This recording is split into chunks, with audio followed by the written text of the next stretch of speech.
Olá, boa noite. Boa noite. Em Brasília, Temer evita carro aberto no desfile da Independência, mas vaias e aplausos se limitam a pequenos grupos.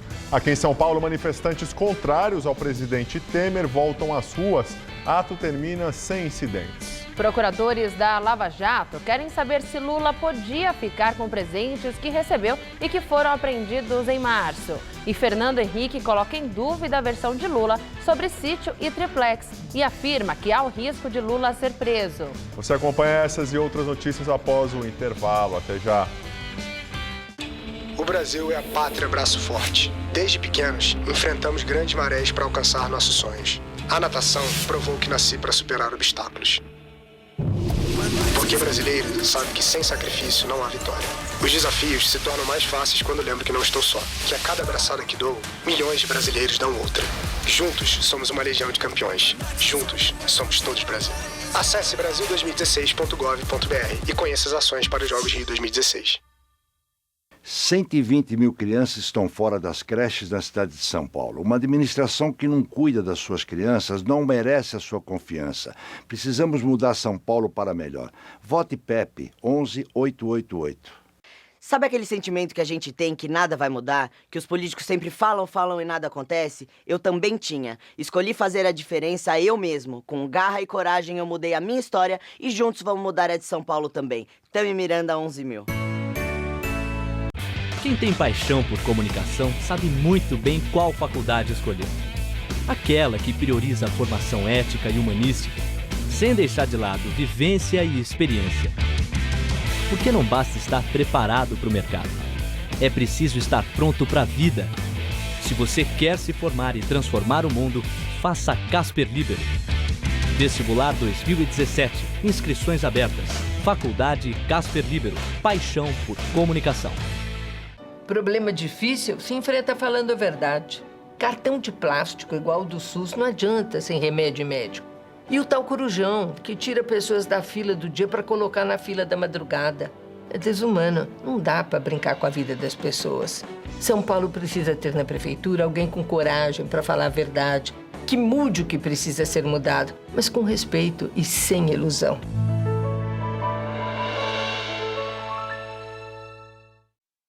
Zé Armando Vanucci revela tudo sobre os bastidores da TV no Todo Seu de hoje.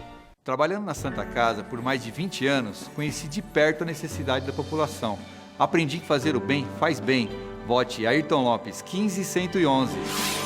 M de Marcão contra a opressão. M de Marta. M de Marca contra a injustiça. Marcão 15300, Marta 15. A voz daqueles que não podem falar. Nessa eleição, vote em quem tem coragem para mudar. Vote nos vereadores da coligação PMDB-PSD. Vote 15. Hoje no Todo Seu tem um bate-papo divertidíssimo com o cantor e ator Zé Brito. Amigo, sabe onde eu encontro gente bem feliz com o prefeito? Lá na propaganda do PT. E praça com Wi-Fi funcionando? Propaganda do PT. E escola com bastante computador? Propaganda do PT. Você não fala outra coisa? Ó, cuidado com o radar, hein? Na propaganda do PT, tudo funciona. Mas você não vive na propaganda do PT, não é?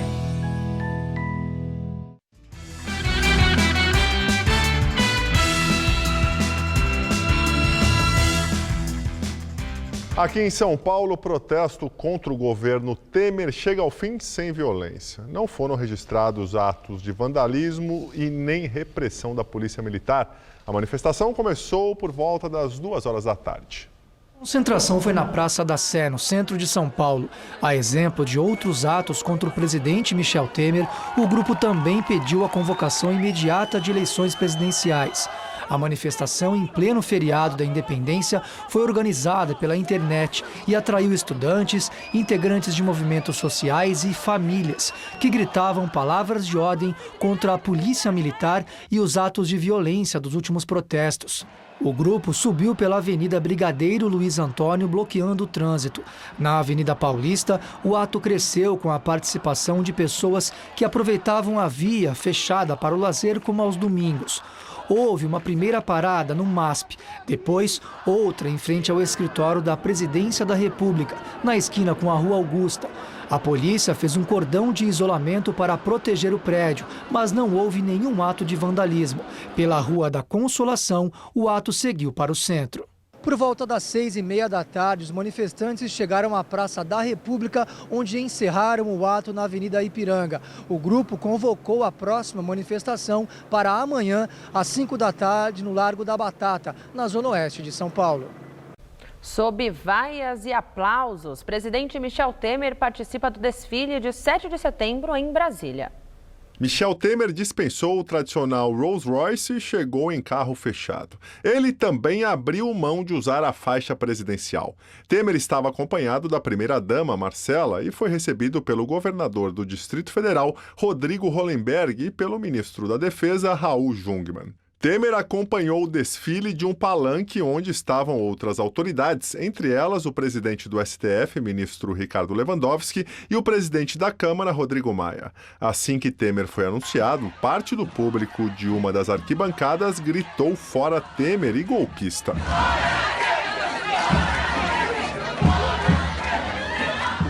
A outra parte reagiu aplaudindo e gritando "Fora comunistas" e "Nossa bandeira jamais será vermelha".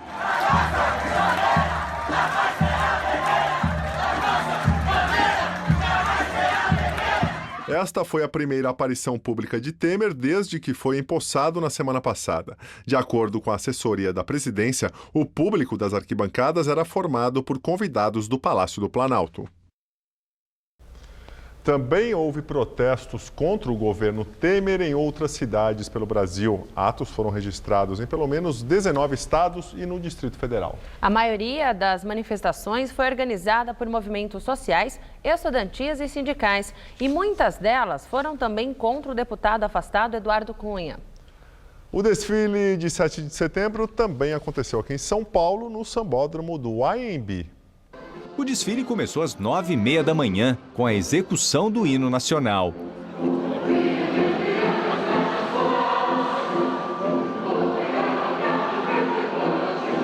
Nas arquibancadas, um pequeno protesto de pessoas que pediam a intervenção militar. O governador Geraldo Alckmin assistiu ao evento do Palanque. Cerca de 8.000 pessoas desfilaram, 4.000 militares, integrantes do Exército, da Marinha e da Força Aérea Brasileira. Além das polícias Federal, Rodoviária Federal, Militar e Civil. Segundo a SP Tours, 30.000 pessoas acompanharam os desfiles. O ex-presidente Fernando Henrique Cardoso diz que é difícil acreditar nas explicações do ex-presidente Lula para as evidências que levaram a força-tarefa da Lava Jato a indiciá-lo por suspeita de corrupção passiva, lavagem de dinheiro e formação de quadrilha. Fernando Henrique foi entrevistado por nosso comentarista Josias de Souza em seu blog do portal UOL. Essa explicação que o ex-presidente Lula dá de que o sítio é do amigo, o apartamento, houve uma intenção de comprar, mas depois não tem nada a ver, nem uma coisa nem outra, não me diz respeito. O senhor, como observador, evidente que tem que esperar o julgamento, claro. Como observador, o senhor dá crédito a essas versões? É difícil colar. É difícil porque houve o uso reiterado dos bens e tal, e eu não sei o que... É claro que a justiça vai ter que provar. Às vezes não é fácil provar. O que ocorreria? Primeiro eu queria saber se o senhor acha que o presidente Lula pode ser preso. E o que o senhor acha que ocorreria se isso viesse a acontecer? Poder, se for verdadeiro o que está dito aí, se eu for condenado, qualquer um de nós pode, não é ele, qualquer um de nós, você, eu, podemos ser presos. O que ocorreria no caso do presidente Lula? Se não houver um esclarecimento muito grande das razões pelas quais vai preso, haverá uma reação dos seus partidários e provavelmente uma parte da opinião pública, né? Eu não sei como é uma questão delicada do ponto de vista político. E imagino que os procuradores e os juízes eles estão numa situação complicada, porque eles têm a lei. Se houver fatos, o que o juiz vai fazer? O senhor acha que hoje há um risco de o presidente Eu não tenho Lula dúvida ir preso? Há risco. A assessoria de Lula rebateu na página oficial dele no Facebook as declarações de Fernando Henrique. O texto diz que Fernando Henrique fala muito e muitas bobagens. E que escrituras e outros documentos provam que Lula não é dono nem do sítio de Atibaia, nem do apartamento em Guarujá, que ele teria visitado só uma vez para avaliar a compra. 10 partidos na Câmara dos Deputados já se colocam a favor da cassação do mandato de Eduardo Cunha, do PMDB, na próxima segunda-feira. Ele é acusado de falta de decoro por mentir na CPI da Petrobras sobre contas no exterior. E desde maio está com seu mandato suspenso por decisão do Supremo Tribunal Federal. Segundo a Folha de São Paulo, esses partidos somam 238 deputados, 19 a menos que o mínimo necessário para a cassação, que é de 257 votos. E agora o comentário de Josias de Souza, direto de Brasília. A novela de Eduardo Cunha já dura tanto tempo que vai acabar mudando de gênero. Era drama, está virando comédia. Numa coreografia iniciada na semana passada e que invadiu esse feriado de 7 de setembro, Eduardo Cunha brinca de esconde-esconde com a administração da Câmara. Ninguém consegue encontrar o deputado para notificá-lo sobre a realização, na segunda-feira, da sessão plenária em que os deputados votarão o pedido de cassação de Eduardo Cunha. O dia escolhido para deliberar sobre a cassação de Eduardo Cunha é péssimo. Nas segundas-feiras, a Câmara, o Congresso, costuma ser frequentado pelas moscas. Numa segunda-feira, em meio de campanha eleitoral, aí mesmo é que as moscas tomam conta. Eduardo Cunha e seus aliados, e ele ainda tem aliados, trabalham em duas frentes. Eles tentam esvaziar a sessão para impedir que ela se realize. Se não conseguirem, tentarão aprovar uma pena alternativa. Em vez de cassação, a suspensão do mandato de Eduardo Cunha. Alguns deputados ainda não se deram conta, mas a Operação Lava Jato acabou com aquela ideia de que o Brasil era um país que vivia eternamente à beira do abismo. Com personagens como Eduardo Cunha e assemelhados, o país caiu no abismo. Eduardo Cunha é a própria vivência do abismo. Nesse contexto, os deputados se reunirão na segunda-feira não para deliberar sobre o futuro de Eduardo Cunha. No limite, os deputados decidirão o que será da própria Câmara. Se cassarem Eduardo Cunha, os deputados darão uma chance a si mesmos. Qualquer outro resultado, seja ele qual for, representará a desmoralização definitiva de um dos poderes da República. Boa noite. Força-tarefa da Lava Jato quer que a Presidência da República faça uma avaliação de bens que foram levados pelo ex-presidente Lula. Os bens foram apreendidos durante a Operação Aleteia, desdobramento da Lava Jato que investiga Lula. Na ocasião, o petista chegou a ser levado à força para prestar depoimento numa sala do aeroporto de Congonhas. Os investigadores da Lava Jato pedem que o juiz Sérgio Moro intime a Secretaria de Administração da Presidência da República para que promova uma avaliação dos bens. O pedido teve como base uma auditoria do Tribunal de Contas da União que apurou desvio ou desaparecimento de bens pertencentes à União nos palácios do Planalto e da Alvorada. Segundo o TCU, dos 568 itens recebidos nos 2 mandatos de Lula, apenas 9 foram incorporados ao patrimônio da União. E dos 144 bens recebidos nos 2 mandatos de Dilma, somente 6 foram incorporados. Em março, quando a operação foi deflagrada, a Polícia Federal descobriu um cofre do Banco do Brasil em São Paulo, onde estavam armazenados objetos que Lula alega ter recebido de presente quando exerceu a presidência da República. Entre os objetos estão peças decorativas, espadas, adagas, canetas, entre outros. A Lava Jato quer que a presidência avalie o material apreendido e especifique se algum desses bens não pertence ao acervo pessoal de Lula. Em nota, os advogados de Lula dizem que a Lava Jato, mais uma vez, dá prova da obsessão pelo ex-presidente. No texto, a defesa do petista diz que o acervo presidencial é composto de documentos, cartas e outros objetos que Lula recebeu do povo brasileiro e também estrangeiros durante os seus 2 mandatos presidenciais.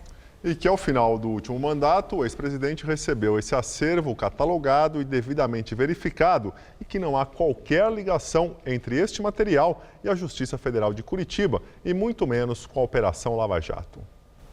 O ministro Teori Zavascki, relator da Lava Jato no STF, rejeita pedido da defesa do ex-presidente Lula, que questionava a atuação do juiz Sérgio Moro, responsável pelo caso no Paraná. Neste caso, os advogados argumentavam que Lula é alvo de apurações idênticas no Supremo e em Curitiba, e pediu que os 3 inquéritos que estão sob condução de Moro fossem suspensos e enviados à Suprema Corte. Teori negou o pedido da defesa de Lula e considera que não houve a comprovação de ato do juiz Sérgio Moro contrário à competência do Supremo. E agora, vamos ao comentário de política com Bob Fernandes. Março de 2014, Dilma critica documentos apresentados pela Petrobras sobre a compra da refinaria de Passadina, um grave erro da comunicação.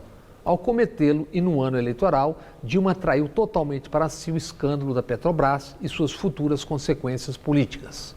31 de agosto de 2016, Dilma é derrubada da presidência. Temer, presidente, diz que não aceitará ser chamado de golpista. 3 dias depois, na China, Temer opina: protestos contra ele, Brasil afora, são inexpressivos. Coisa de 40, 50 ou 100 pessoas que quebram carros. No dia seguinte, em São Paulo, 100 mil pessoas protestam. Da Paulista ao Largo da Batata, o coro: fora Temer e golpista.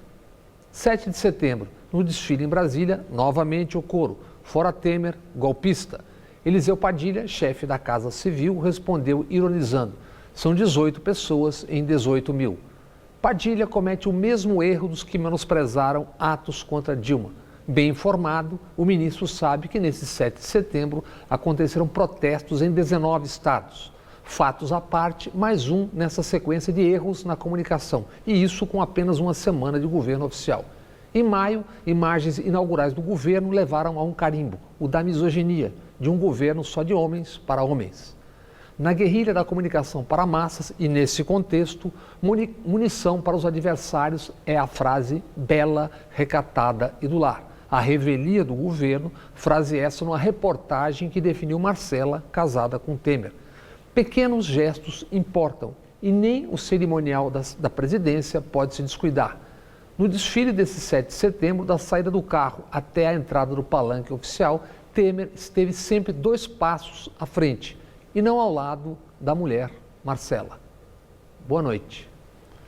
E agora à noite, o presidente Michel Temer foi vaiado ao declarar abertos os Jogos Paralímpicos no estádio do Maracanã, no Rio de Janeiro. Um astronauta americano e 2 russos voltam à Terra depois de 6 meses na Estação Espacial Internacional. A cápsula Soyuz pousou com segurança no Cazaquistão, trazendo de volta à Terra os astronautas que ficaram 172 dias na Estação Espacial Internacional. Eles participaram de centenas de experimentos científicos. De acordo com a NASA, o comandante Jeff Williams, de 58 anos, é agora o recordista americano em permanência no espaço. Ele soma 534 dias na estação, tendo participado de 4 missões desde o ano 2000.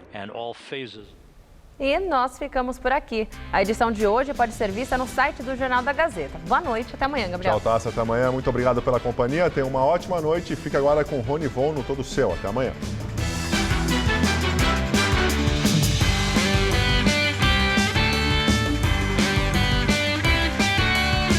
A noite convida Paula Vilhena e Fernandinho Beatbox para um passeio artístico.